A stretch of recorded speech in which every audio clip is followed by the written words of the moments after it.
Hey everybody, this is Truck Turner coming to you once again. Last week I uploaded a video about a product review, my first product review, thanks to Tradecraft USA. They sent me, the owner Annie sent me 6 holsters. You can see the box they came in over there in the background. And I actually did a test review on one of his videos that I actually like. It actually plays into my video today about bouncing. I'm basically doing a continuation on my last video, or the second part of my last video about bouncing and security clubs. And in front of you, what you see is pretty much all the gear that I used to carry. Now, this flashlight though, I did not carry this in the club. This, usually you see all the nicks and things on it and stuff.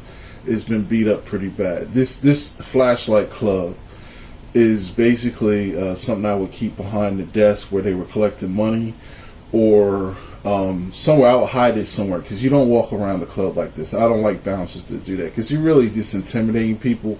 And who wants to go somewhere to have a good time and then have somebody walking around with a flashlight / club? You know, if you know, and the use of this, for you guys don't know, it's not really to carry around in your hand by your side, or swing at somebody like this. It's actually to hold it above your shoulder at 45-degree angle and come down on them in the club or in the street. Usually this is what I carried if things got real bad out in the street and I needed I was alone, or I didn't have too much help, or the help I had wasn't that good.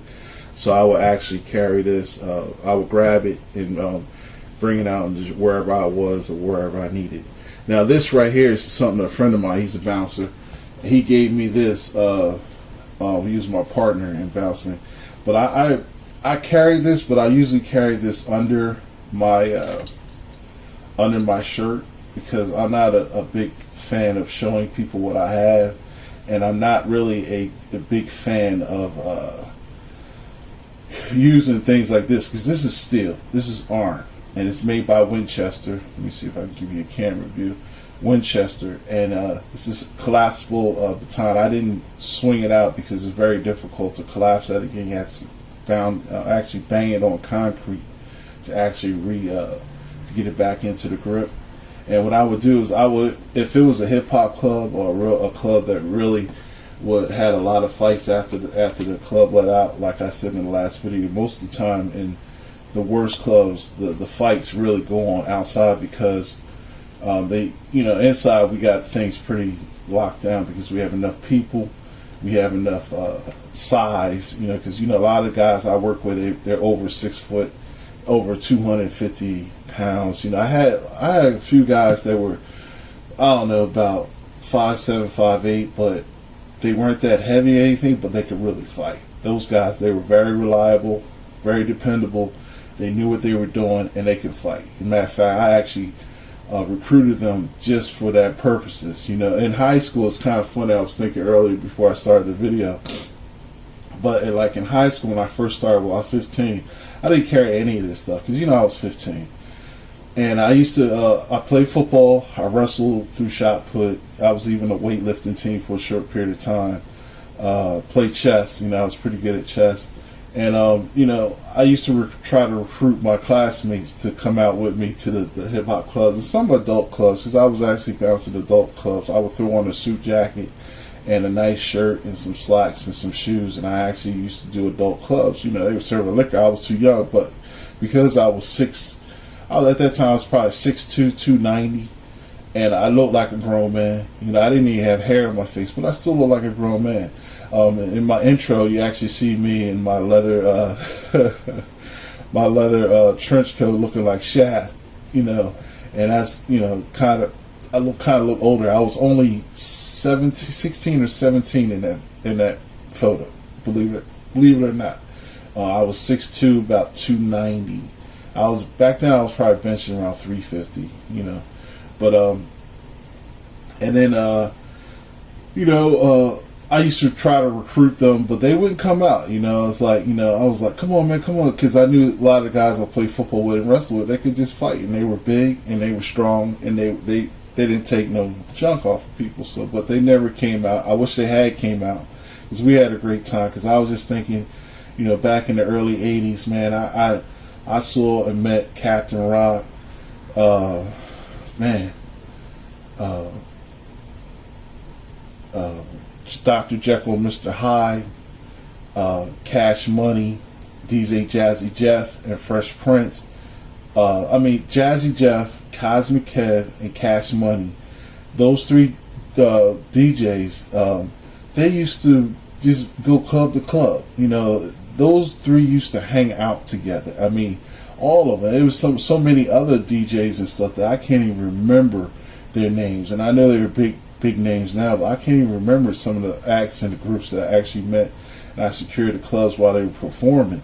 And even like MC Shan, Marley Marl, was it Biz Marquee, Busy Bee, Public Enemy, Beastie Boys, let's see, Just Ice, Mantronics, Sybil, Bobby Brown. Who else? Bobby Brown. And it's just so many. But anyway, let's go back into security and securing the bouncing. Nowadays, if I were ever to go back into Bounce the Club, it would, like I said in my last video, it had to be a really nice club. I would probably wear this outside the waistband holster for my Glock, just under a t-shirt. I'm not a big advocate of open carry. I don't believe in letting the patrons, having the patrons being intimidated by security.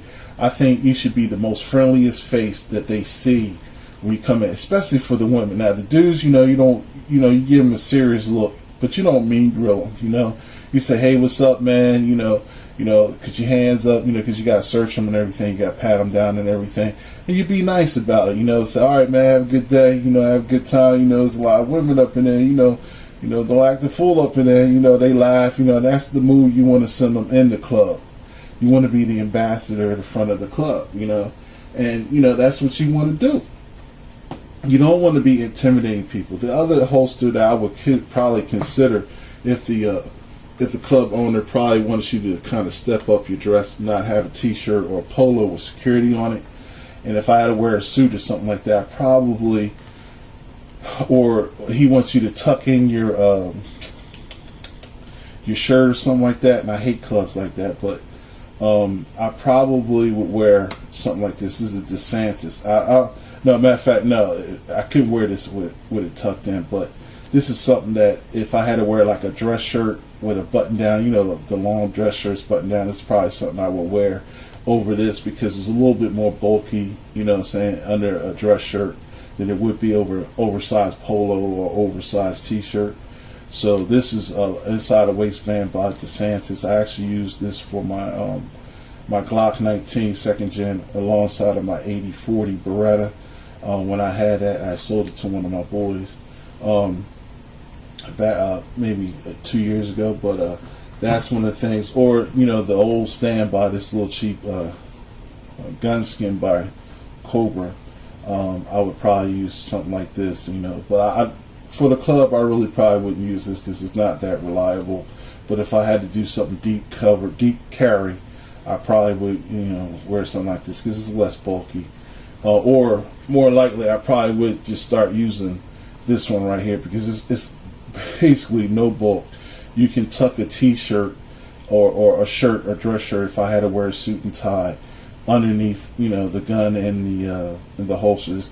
That's what this was designed. The shirt would go in between there, the strap will go underneath the shirt and hook into the belt, tie into the belt and everything like that. You look at my last video, go to Tradecraft 45's channel and see how to actually deploy this holster correctly. And then but my main point of this video today is the most important thing that I found in the clubs when I was bouncing is this little item that I'm about to show you. Let me make a little room here. This little item that I'm about to show you right now is this. Now I know a lot of you like, what? A cardboard box. Yes, a cardboard box. Why? Let me tell you why. That's where, when after you search somebody, you take all the little nifty little knives. You know, this is something I actually took off of somebody in 85 at the Chislehurst fire station in Chislehurst, New Jersey. Now, if you're from South Jersey, you know that place used to have a lot of decent hip hop clubs, parties. I'm sorry, a guy named Louis Cummings. He's actually still he's a promoter. He started off as a promoter. He used to promote like a lot of little hip hop parties and stuff like that. Not little, but they were pretty sizable. And I was actually employed as a security for him as a bouncer. Now, while I was searching people, I would find knives like this, and I'll show you a few other. Now, Lewis, now he's it's kind of funny because now he's actually a bodyguard for Wendy Williams. So, you know, it's kind of funny, and he still promotes events all in the area. You know, so this is one of the knives. This is another. I don't know if they were trying to, you know, kill him from tetanus or what, but yeah, this is one. And I had a whole bunch of stuff that I took off people. I used to tell them they could always come back and get it, especially the girls, because they used to have the box cutters. That's their thing, you know. That knife and my favorite knife that I did not get rid of, and I just actually shined it up. Just for this video, I took a little steel wool and I shined it up a little. Yes, the old school butterfly knife. Yes. When I'm bored, yes, this is something I had fun with.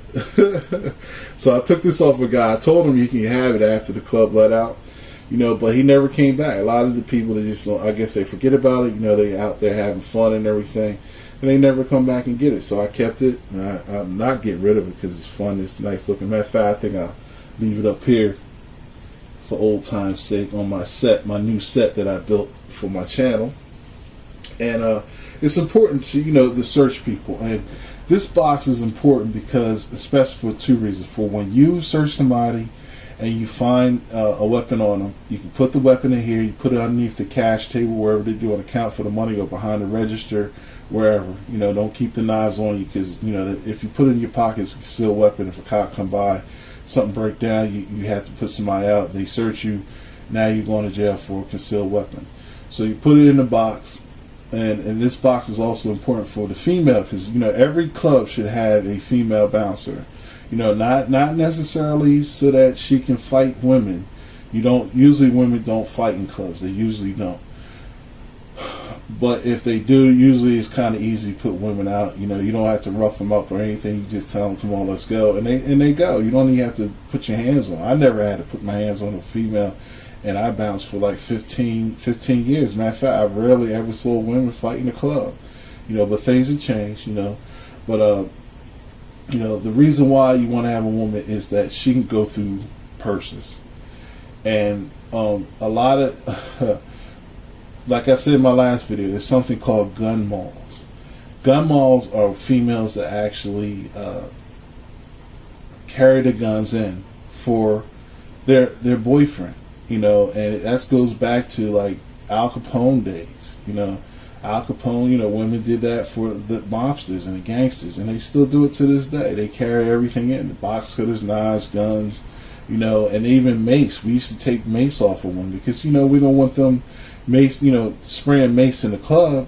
You spray mace in the club, and what happens is everybody starts gagging and everybody leaves. And then they go outside the club and they say, hey man, they spraying mace in there. And next thing you know, nobody wants to go in. The promoter doesn't make any money. You know what I'm saying? And, you know, you look stupid. So, you know, you take the mace too. You tell them, hey, look, you know, put your name on it, put a little tag on it. You know, say you can come back and get it. You know, we don't. It's not like we know you don't need to protect yourself, but we don't want you to have it in the club, because if you have a problem, call us. We'll take care of it. You know, but we don't want other patrons to be gassing with gas with the mace, and that happened a couple times, because I remember one time, sometimes promoters are rivals to one another, and they'll actually sabotage another promoter's event. So they actually snuck in some mace. That was before pepper spray, and they actually sprayed it on the dance floor, and that's exactly what happened. So we got hip to it. So we stopped, allowing mace and stuff like that to go in. Matter of fact, after that, they had sprayed it in the bathroom. They sprayed a whole can of it in the bathroom. So so the dudes couldn't go, nobody could go to the bathroom because they couldn't go in the bathroom because it was all in their clothes. And when I went to the bathroom, I got a little whiff of it. Dudes was coming out. They, it stays in your clothes. It was making people sick, people throwing up and all that. So you gotta watch that kind of stuff. And then these little knives and stuff like that. Some people carry this. This is probably something this dude probably had just to have in his pocket, but it can't hurt you. It's not 4 inches long. But it can't hurt you. It can cut your neck. You stab you in the eye, the face, the soft palate, the neck, any place like that, it can hurt you. And of course, this other knife it'll probably just, if I could open it, it's almost long enough to get to your heart. It's almost 4 inches. And then something like this can really cause some problems, especially if you stab repeatedly, But but if somebody ever comes in your club with something like this, just don't let them in the club. They got issues. If they come in your club with a knife like this, now this is my knife. I like this knife. This is Tantu style, But they come into your club with a knife like this, they got issues that you don't want to be dealing with. Even if they take this and take it back outside, or you let them put it in the box. You let them outside of the club at the end of the night after they've been fighting or arguing with somebody all night, you're going to have some problems. This is going to cause some serious problems. So you tell them to go home. Don't let them back in. They can stand outside, complain all night. And if they do complain all night, just tell them to move it along. And then when they want to argue with you, you say, hey man, we don't need nobody coming in here with no 10-inch knife. And just embarrass them. But then again, if you see somebody and they walk into your club with something like this, shoot them. Now this is actually an actual samurai sword that my uncle Floyd brought back from Iwo Jima in World War II, and I'm telling you, it's still got some of the blood stains. I don't know if you can see some of the redness in it. It's not oxidation; it's actually blood stain. I actually just put like layers of oil on it. If they come to your club with something like this, you need to shoot them because, you don't want your club to be on the evening news. I mean, for real, that they got issues you do not want to be dealing with. So if they come in with something like this, just shoot them on sight. Let the police sort it out. Hey, he had a samurai sword, a little short katana. And he basically had a look in his eye. I wish people stopped doing that kind of stuff, just doing stuff for attention to kill people and be on the news and they go straight to hell.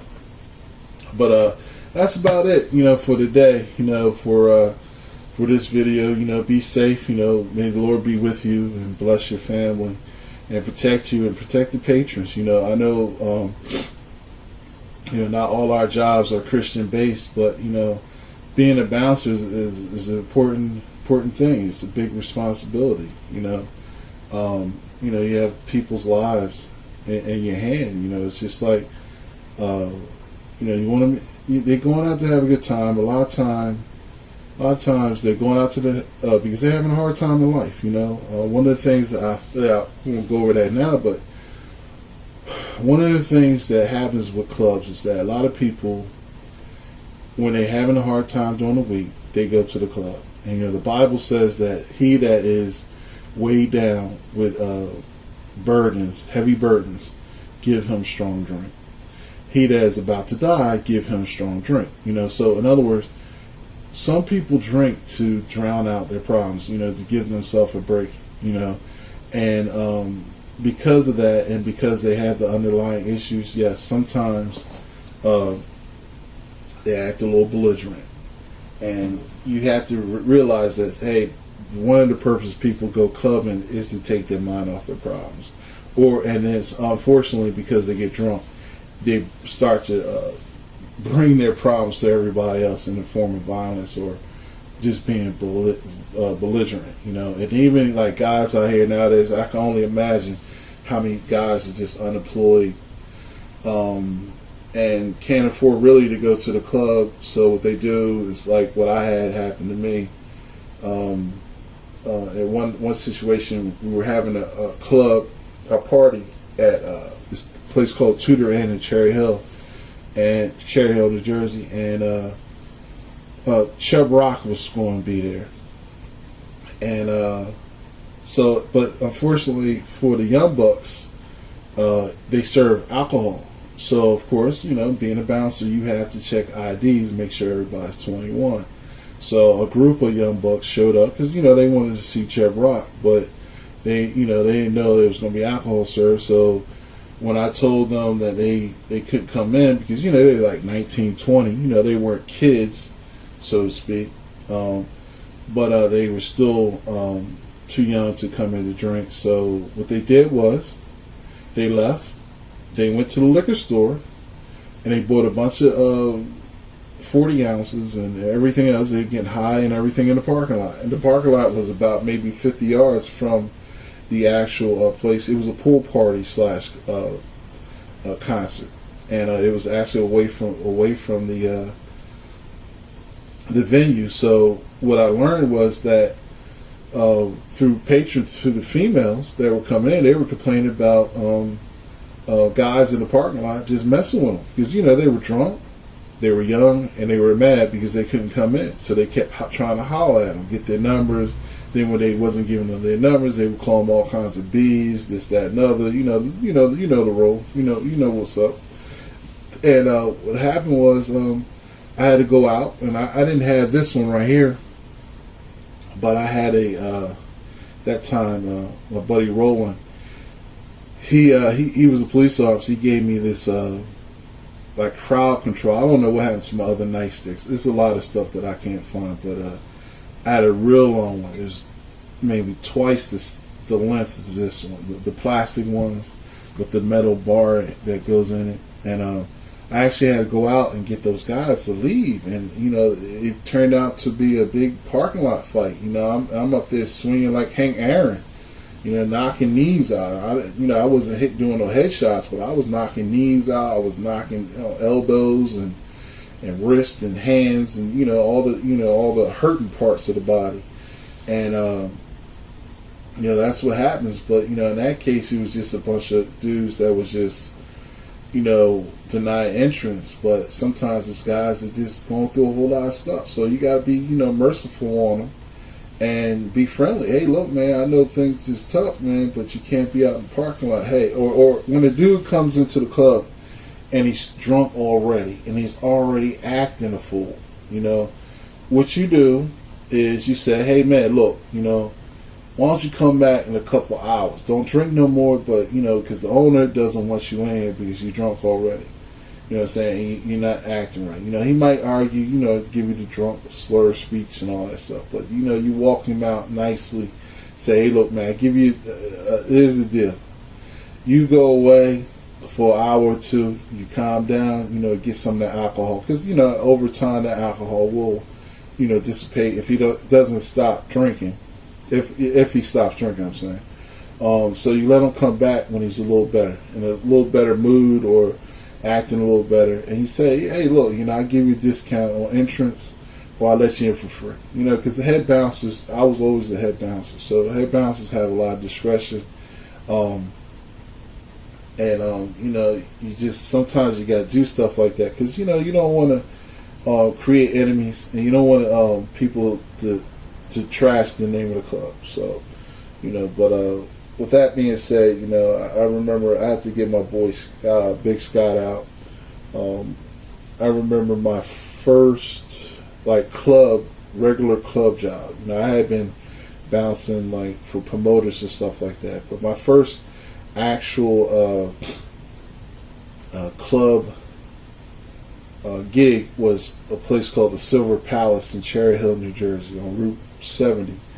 And that was the first club. That's where I saw all the big name DJs, Captain Rock, and all the original rappers. And actually, Big Scott, if you go on YouTube, if you look up Big Scott Promotions or Big Scott Party Man, you'll see he was a bouncer for a long time, but he actually turned into a promoter, and he actually promotes some pretty big events in the Delaware Valley area, at the Philadelphia Art Museum, at the New Jersey State Aquarium, at the River Shark Stadium. You know, he has like all white parties, huge events, and adult events. You know, not a whole lot of cussing. You know, not a whole lot of crazy stuff. A place where you can go where you just basically enjoy yourself and not go through a whole lot of drama.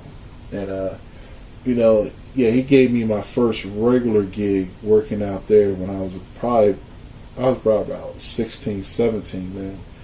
And you know, go to his channel and look him out. We were actually both bouncers. He started off a bouncer like I was, you know, and then he went to promotions. But again, you know, I just like to thank all my viewers for subbing. You know, I think I have almost 260 subs right now, and I thank God for every one of you. If you have a channel and you sub me, I will sub you back. Sometimes I forget to sub, you know, when I go up on the channel, I'll sub people back, because sometimes I get maybe 2 or 3 subs per week, so, you know, recently. So if you sub me, I'll sub you back. And again, I say, you know, this Lord be with you, you know, and may God protect you and bless you in every way. In the name of Jesus I pray, amen.